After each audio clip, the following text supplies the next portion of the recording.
প্রিয় বন্ধুরা, আজ কিছু কেনাকাটা করলাম, সেটাই আপনাদের সাথে আজকে শেয়ার করছি।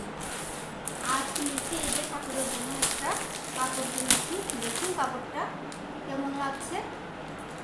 এটা কিনেছি লক্ষ্মীর জন্য, এটা কিনেছি ঠাকুরের জন্য।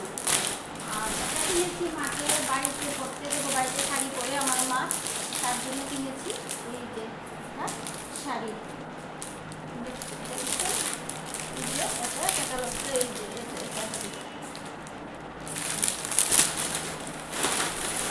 আর এটা কিনেছি, যেটা আমার জন্যই কিনেছি। দেখুন একটা এরকম, আর এই যে কাঠটা এইরকম।